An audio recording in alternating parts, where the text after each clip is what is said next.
Thomas, കഴിഞ്ഞ വർഷത്തെ BBC-യുടെ ആഗോളതലത്തിൽ പ്രശസ്തരായ, ആഗോളതലത്തിൽ ജനങ്ങളെ സ്വാധീനിക്കാൻ കഴിയുന്നതും ഏറ്റവും കൂടുതൽ ഇൻസ്പയറിംഗും ആയിട്ടുള്ള 100 വനിതകളെ BBC തിരഞ്ഞെടുത്തു. അതിൽ ഇടം പിടിക്കാൻ കഴിഞ്ഞത് 3 ഇന്ത്യക്കാർക്ക് മാത്രമാണ്. നമുക്ക് പരിചിതരാണ് അതിൽ 2 പേര്. ഒന്ന് വിനീഷ് ഫോഗട്ട്, 2 അരുണ റോയ്, മൂന്നാമത്തത് പൂജ ശർമ്മ എന്ന് പറയാം. ഈ പൂജ ശർമ്മയെക്കുറിച്ച് അങ്ങനെ കാര്യമായിട്ട് ആളുകൾക്ക് പരിചയമില്ല എന്നുള്ളതാണ്. മറ്റു 2 പേരെ കുറിച്ച് ഒരു നല്ല അറിവുണ്ട് എന്നതിന് എനിക്ക് തോന്നുന്നു. ഒന്നെന്ന് വെച്ചാൽ സ്പോർട്സും അതുപോലെ തന്നെ മറ്റു കാര്യങ്ങളും രാഷ്ട്രീയവും ഒക്കെ കൂടി കലർന്ന്. വിനേഷ് ഫോഗട്ട് എന്ന് പറഞ്ഞാൽ ഇന്ത്യയിലെ അതെല്ലാവർക്കും അറിയും. അതേപോലെ തന്നെ അരുണ റോയും നല്ല രീതിയിൽ അറിയാൻ ആളുകൾക്ക് കഴിയുന്നു. വിവരാവകാശ സംബന്ധമായിട്ടുള്ള കാര്യങ്ങളുമായി ഇടപെട്ടിട്ടാണ് അവരുടെ പേര് പ്രശസ്തമായത്. എന്നാൽ പൂജയുടെ കാര്യം അങ്ങനെയല്ല. പൂജ ശർമ്മയുടെ പേര് പ്രശസ്തമാകുന്നത് അനാഥ ശവങ്ങൾ സംസ്കരിക്കുന്ന അത്യപൂർവമായിട്ടുള്ള ഒരു വനിത എന്ന നിലയ്ക്കാണ്. എന്താണ് അവർ നൽകുന്ന സന്ദേശം? എന്താ? ഓക്കെ, പൂജ ശർമ്മ ഓവർനൈറ്റ് ഒറ്റ രാത്രി കൊണ്ട്, അല്ലെങ്കിൽ രാഖി രാമാനം എന്ന് പറഞ്ഞോണം ഫേമസ് ആയ ആളാണ്. വിനേഷ് ഫോഗട്ട് എന്ന് പറഞ്ഞാൽ നമുക്കറിയാം, ഷി വാസ് എൻ അത്ലീറ്റ്, അല്ലെങ്കിൽ റെസ്ലറായിരുന്നു. ഗോൾഡ് മെഡൽ കിട്ടേണ്ട വക്കത്ത് വെച്ചിട്ട് on the verge of the gold medal she fell from grace. അതൊക്കെ എല്ലാവർക്കും അറിയാം. മാത്രമല്ല, അവർ പൊളിറ്റിക്സിൽ ഈക്വലി ഷൈൻ ചെയ്തിപ്പോൾ MLA കൂടിയാണ്. അവരെല്ലാവർക്കും അറിയാം, നോ ഡൗട്ട്. പിന്നെ അരുണ റോയ് RTI അല്ലെങ്കിൽ വിവരാവകാശത്തിൻ്റെ പേരിൽ ഫേമസ് ആയതാണ്. പക്ഷേ പൂജ ശർമ്മ എന്ന് പറയുന്ന ആൾ ഈ അടുത്ത കാലം വരെ ആർക്കും അറിയില്ലായിരുന്നു. അപ്പോൾ അവർക്ക് ഇപ്പോൾ ഈ പ്രശസ്തി ലഭിച്ചതിൻ്റെ കാരണം എന്താണെന്ന് വെച്ച് കഴിഞ്ഞാൽ, അവർക്ക് 26 വയസ്സായിട്ടുള്ളൂ. ഈ 26 വയസ്സായപ്പോഴേക്കും അവർ 5000 അനാഥ ശവസംസ്കാരം നടത്തി എന്നുള്ളതാണ് അവരുടെ പേരിലുള്ള വലിയ മേന്മയായിട്ട് എല്ലാവരും. അല്ല, ഇപ്പോൾ നമ്മളിപ്പോൾ കേരളത്തിലൊക്കെ എന്ന് പറഞ്ഞാൽ അങ്ങനെ അനാഥ ശവങ്ങൾ എന്നൊക്കെ പറഞ്ഞാൽ വളരെ അപൂർവമായിട്ട് മാത്രമേ വരുന്നുള്ളൂ. ഈ 5000 അനാഥ ശവങ്ങൾ എന്ന് പറയുന്നത് ഇന്ത്യയിൽ എവിടെയാണ് അത് ഏറ്റവും കൂടുതലായിട്ട്? ഇന്ത്യയിൽ എവിടെയാണ് ഏറ്റവും കൂടുതൽ എന്ന് പറഞ്ഞാൽ കേരളത്തിൽ അതിന് സ്കോപ്പില്ല. കാരണം എന്താണെന്ന് വെച്ച് കഴിഞ്ഞാൽ, കേരളത്തിലാരും ജോലി തേടി വരുന്നില്ല. That's very clear. അതേസമയം ഈ ഡൽഹിയിലോ അല്ലെങ്കിൽ ബോംബെയിലോ ആൾക്കാർ ഒരുപാട്, അവർ വരുന്നതിൽ കുറേ പേര് ഒരു ഗതിയും പരഗതിയില്ലാതെ ജോലി തേടി അന്വേഷിച്ച് വരുന്നവരാണ്. അപ്പോൾ ഈ ഡൽഹിയിൽ ഇപ്പോൾ ഈ മരിക്കുന്ന അനാഥ ശവങ്ങളുടെ പേര് പറഞ്ഞു കഴിഞ്ഞാൽ, അല്ലെങ്കിൽ അവരുടെ കാര്യം അന്വേഷിച്ച് കഴിഞ്ഞാൽ, ഇതെല്ലാം ചെറുപ്പക്കാർ പിള്ളേരാണ്. അവർ ഈ വരുന്നതിലധികം പേരും ജോലിക്ക് വേണ്ടിയിട്ട് വരുന്നവരാണ്. ജോലിക്ക് വരുന്നവരെന്ന് പറഞ്ഞു കഴിഞ്ഞാൽ ദേ ആർ ഓൾവേസ് ഡിസ്ട്രാക്റ്റഡ്. പലതരം വറീസാണ് അവർക്ക്. അപ്പോൾ റോഡിലായാലും റെയിൽവേ ലൈൻ ക്രോസ് ചെയ്യുമ്പോഴായാലും അങ്ങനെയൊക്കെ കാര്യങ്ങൾ, പല ബുദ്ധിമുട്ടുകൾ പഠിച്ചിട്ട് എന്തായാലും ഒന്നും കിട്ടിയില്ല. ആ ജോലി ഇല്ലാതിരിക്കുമ്പോഴേ ജോലി ഇല്ലാത്തതിൻ്റെ ബുദ്ധിമുട്ട് അറിയുള്ളൂ. അപ്പോൾ അങ്ങനെ ഡിസ്ട്രാക്റ്റഡായിട്ട് നടക്കുന്നതിനിടയിൽ ആക്സിഡൻറ്റ്സ് പറ്റാനും മരിക്കാനും ഒക്കെ സാധ്യതയുണ്ട്. അപ്പോൾ ഇവർ ഈ ജോലി തേടി അവിടെ നിന്ന് പോരുന്ന പിള്ളേർ പലരും അവരുടെ കയ്യിലൊരു ഐഡൻറ്റിറ്റി കാർഡ് പോലും പോക്കറ്റിൽ സാധാരണഗതിയിൽ അവരുടെ ഒന്നും കയ്യിലുണ്ടാവില്ല. അപ്പോൾ ഈ ശവങ്ങൾ ഇങ്ങനെ നടക്കും. 72 മണിക്കൂർ വരെ പോലീസ് വെയിറ്റ് ചെയ്യും. പിന്നെ അത് അവരുടെ രീതിയിൽ കൈകാര്യം ചെയ്യുന്നതായിരുന്നു പണ്ടത്തെ പതിവ്. പക്ഷെ ഇപ്പോൾ ഡൽഹി പോലീസിൽ നിന്നും ഏറ്റവും കൂടുതൽ ഫോൺ കോൾ ലഭിച്ചിട്ടുള്ള വ്യക്തി കൂടിയാണ് ഈ പൂജ ശർമ്മ എന്ന് പറയുന്ന ആൾ. അപ്പോൾ അതിൻ്റെ പേരിൽ എനിക്ക് ഡൽഹി മോശം എന്ന് ഞാൻ പറയാൻ ഉദ്ദേശിക്കുന്നില്ല. കാരണം എന്താണെന്ന് വെച്ച് കഴിഞ്ഞാൽ, ഈ ജോലി തേടി വരുന്നവരുടെ നമ്പർ അതനുസരിച്ച് അവിടെ കൂടുതലാണ്. കേരളത്തിൽ അങ്ങനെ വരില്ല. കേരളത്തിൽ പിന്നെ അല്ലാതെ തന്നെ ഇൻഫ്രാസ്ട്രക്ചർ ഉണ്ട് ഇതിനൊക്കെ വേണ്ടിയിട്ട്. അപ്പോൾ അതാണ് അതിൻ്റെ ഒരു കാര്യം. അപ്പോൾ ഇങ്ങനെ സംഭവിക്കാനുള്ള കാരണം എന്താണെന്ന് വെച്ച് കഴിഞ്ഞാൽ, ഇവർക്ക് ഈ പൂജ ശർമ്മയ്ക്കൊരു ബ്രദർ ഉണ്ടായിരുന്നു. അദ്ദേഹത്തിൻ്റെ പേര് രാമേശ്വർ എന്നാണ്. പിന്നെ അച്ഛൻ യശ്പാൽ പണ്ഡിറ്റ് എന്നായിരുന്നു അങ്ങനത്തെ പേര്.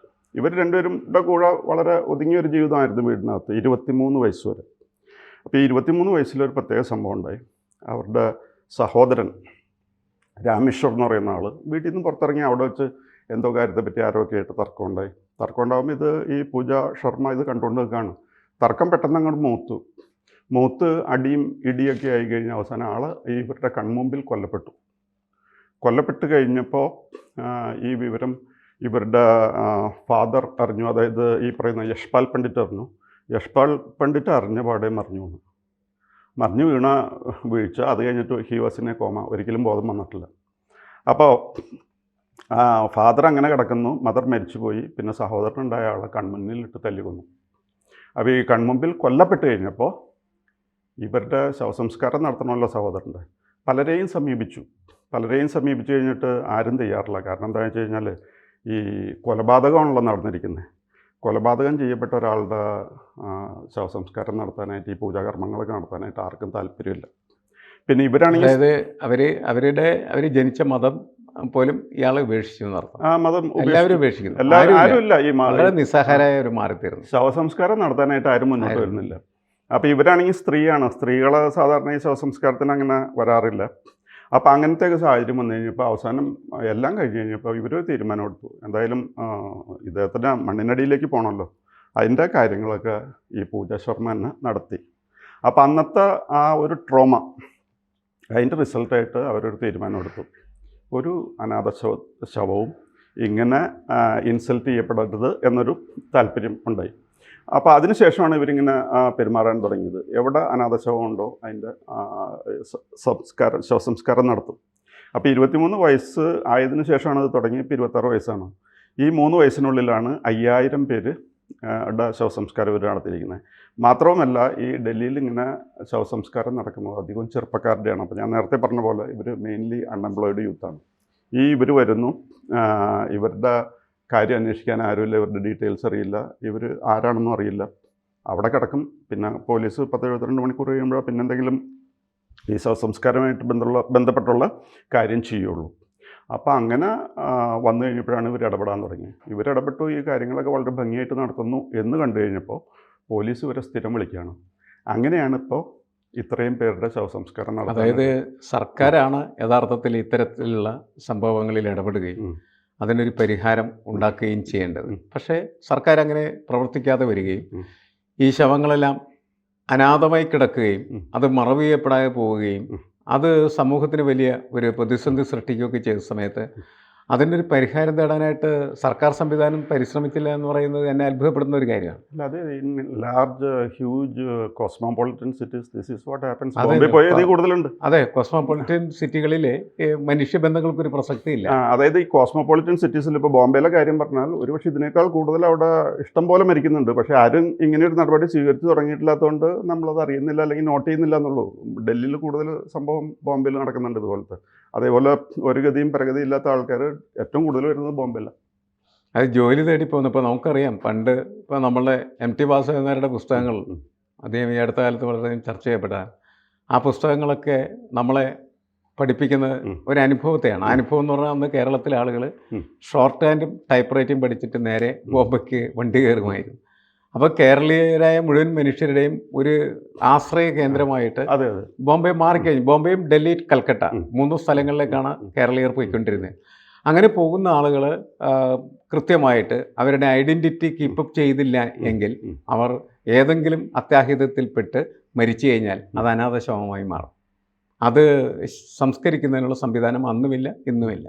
ഇപ്പോൾ അതിനിടയിലാണ് സംസ്കരിക്കുന്നുണ്ട്. പക്ഷേ അത് അവർ കിട്ടിയ പോലെ വലിച്ചെറിഞ്ഞാൽ എവിടെയെങ്കിലും കൊണ്ടുപോയിട്ട് അങ്ങനെ വെറുതെ കുഴിച്ചിടുകയോ സർക്കാർ ചെയ്യും. അതായത് ഒരു മനുഷ്യന്, മരിച്ചൊരു മനുഷ്യന് അല്ലെങ്കിൽ ശവശരീരത്തിന് കൊടുക്കേണ്ട യാതൊരു വിധമായിട്ടുള്ള ബഹുമാനവും നൽകാതെ വികൃതമായിട്ടുള്ള രീതിയിൽ ചെയ്യും എന്നാണ് അർത്ഥം. അത് പരിഹരിക്കാൻ വേണ്ടിയിട്ടാണ് ഇപ്പോൾ പൂജാ ശർമ്മ എന്ന് പറയുന്ന ഈ ചെറുപ്പക്കാരി തയ്യാറായിരിക്കുന്നത്. അത് അവരുടെ സ്വന്തം അനുഭവം കൊണ്ടാണ് അവരങ്ങനെയുള്ള ഒരു മേഖലയിലേക്ക് കടന്നത്. കാരണം സഹോദരൻ കൊല ചെയ്യപ്പെടുന്നു. കൊല ചെയ്ത ഒരു വ്യക്തിയുടെ ശവസംസ്കാരം നടത്താനായിട്ട് അന്ന് ആ സംവിധാനം അവിടെ നിലനിൽക്കുന്നതായിട്ടുള്ള അവർ വിശ്വസിക്കുന്നതായിട്ടുള്ള മതവും പുരോഹിതന്മാരും ആരും തയ്യാറായിരുന്നില്ല. അപ്പോൾ അതിൽ വേറൊരു വശമുള്ളത് എന്താണെന്ന് വെച്ചാൽ BBC ഇവരിങ്ങനെ ഓണർ ചെയ്തു. ലോകത്തിലെ 100 പേരിൽ പെടുത്തി, ഇന്ത്യയിലെ 3 പേരിൽ പെടുത്തി. അതും ഇവരാരും അറിയാത്ത സാഹചര്യത്തിൽ. പക്ഷേ ഈ അന്ത്യകർമ്മങ്ങൾ ചെയ്തു തുടങ്ങിയപ്പോൾ ഇവർക്കുണ്ടായ വേറൊരു അനുഭവമുണ്ട്. ആ അനുഭവം എന്താണെന്ന് വെച്ച് കഴിഞ്ഞാൽ അടുത്ത ആൾക്കാരകന്നു. മനസ്സിലായി. അതായത് ഇവരിങ്ങനെ അനാഥശവം ചുമക്കുന്ന ഒരു സ്ത്രീയായി മാറി. അതെ. അപ്പം പ്രേതങ്ങളുമായിട്ടാണ് ഇവരുടെ സൗഹൃദം. നമുക്ക് ഈ പദ്ധതി പറ്റില്ല എന്നാണ് ബന്ധുക്കൾ പറയണത്. ഇനി ഇവർക്കൊരു കല്യാണം ആലോചിച്ച് കല്യാണമൊക്കെ ഉറപ്പിച്ച് വെച്ചിരുന്നാണ്. ഈ കല്യാണം കഴിക്കാൻ പോയ പയ്യനാണെങ്കിൽ ഇപ്പോൾ പറഞ്ഞിരിക്കുന്നത് ഇപ്പോൾ നമുക്കത് പറ്റില്ല, അങ്ങനെ ശവമായിട്ട് അധികം ഇടപെടാൻ എനിക്ക് ഇഷ്ടമില്ല എന്നൊക്കെ പറഞ്ഞ് ഈ ശവ സംസ്കാരത്തിൻ്റെ പേരിൽ ഈ കല്യാണം കഴിക്കാനിരുന്ന പയ്യൻ ഒഴിഞ്ഞുപോയി. അതാണ് വേറൊരു എക്സ്പീരിയൻസ്. അത് നമ്മളുടെ മനുഷ്യ സമൂഹത്തിൻ്റെ ഒരു പ്രശ്നമാണ്. എന്നുവെച്ചാൽ നമ്മൾ ഒരു ആചാരം ഉണ്ടാക്കി വെച്ചിട്ടുണ്ട്. ആ ആചാരത്തിനനുസരിച്ച് ജീവിക്കാത്തതായിട്ടുള്ള ആളുകളുടെ ജീവിതം പല സമയത്തും ചോദ്യചിഹ്നങ്ങളായി മാറിത്തീരും. ആചാരം ലംഘിക്കുന്ന ആളുകൾ. ഇപ്പം ഇവിടെ ഒരു സ്ത്രീയാണ്, അവർ ഒരു കാരണവശാലും ഇങ്ങനെ അനാഥ ശവങ്ങൾ സംസ്കരിക്കാനായിട്ട് ഇറങ്ങിത്തിരിക്കുക എന്ന് പറഞ്ഞാൽ ഇവരുടെ ഒരു മാനസിക നില ശരിയല്ലെന്നായിരിക്കും ആ പയ്യൻ വിചാരിക്കുക. ഒന്ന്. രണ്ടാമത്തെ കാര്യം എന്ന് വെച്ചാൽ അയാൾ ഇവരെ വിവാഹം കഴിച്ചു കഴിഞ്ഞാൽ അയാളുടെ സമൂഹത്തിലുള്ള സ്ഥാനം അതിന് പരിക്കേൽക്കാൻ സാധ്യതയാണെന്നുള്ള വിശ്വാസം. മനുഷ്യനെപ്പോഴും അവൻ്റെ ഒരു എന്താണ് അന്തസ്സ്, അതെ, ആ അന്തസ്സിന് പോറലേൽക്കുന്നതാണ് എന്ന് തെറ്റിദ്ധരിച്ചിട്ടാണ് ഇത്തരത്തിലുള്ള തീരുമാനങ്ങൾ എടുക്കുന്നത്. എന്തായാലും ഇവരിപ്പോൾ അവരെ അനാഥ ശവങ്ങൾ തുടർന്ന് അവസാനം എന്താണെന്ന് വെച്ചാൽ അവർ അനാഥയാക്കപ്പെട്ടു, ആരുമില്ലാത്തൊരവസ്ഥയിലേക്ക് എത്തിച്ചത്. അപ്പോഴാണ് BBC വരുന്നത്. അതെ, BBC-യുടെ റെക്കഗ്നീഷൻ കൊണ്ട് വേറെ ഏതെങ്കിലും രീതിയിലൊക്കെ അവർക്ക് നേട്ടങ്ങളുണ്ട്. അല്ല, BBC അത് റെക്കഗ്നൈസ് ചെയ്ത് തീർച്ചയായിട്ടും അവർക്ക് വലിയ ഒരു കൈത്താങ്ങാണ് എന്നാണ് ഞാൻ മനസ്സിലാക്കുന്നത്. കാരണം വെച്ചാൽ ഇവർ അംഗീകരിക്കപ്പെടേണ്ടതാണ് എന്ന് ലോകത്തിൻ്റെ മുന്നിൽ ഒരു മെസ്സേജ് കൊടുക്കുകയാണ്. അത് തീർച്ചയായിട്ടും ഇത്തരത്തിലുള്ള ജീവകാരുണ്യപരമായ ജീവകാരുണ്യപരമായ പ്രവർത്തനമായിട്ട് തന്നെ നമുക്ക് കണക്കാക്കാം. അതായത് രോഗികളെ ശുശ്രൂഷിക്കൽ മാത്രമല്ല, മരിച്ച മനുഷ്യരെ ശുശ്രൂഷിക്കുന്നത് ഒരു രോഗശുശ്രൂഷ തന്നെയാണ്. അപ്പോൾ സ്വാഭാവികമായിട്ടും അതിനുള്ള ഒരു മനസ്സ് കാണിച്ചിട്ടുള്ള ഇവരുടെ ഈ വിശാല ഹൃദയത്തെയാണ് യഥാർത്ഥത്തിൽ BBC അംഗീകരിക്കുകയും അതൊരു ഇന്ത്യക്കാരിയാണ് എന്നത് നമ്മളെ സംബന്ധിച്ചിടത്തോളം അഭിമാനാർഹമായ കാര്യമാണ്. തീർച്ചയായിട്ടും. കൂടുതൽ വാർത്തകളും വിശേഷങ്ങളും നിങ്ങളിലേക്ക് എത്താൻ ABC മലയാളം സബ്സ്ക്രൈബ് ചെയ്യുക, ബെൽ ബട്ടണും അമർത്തുക.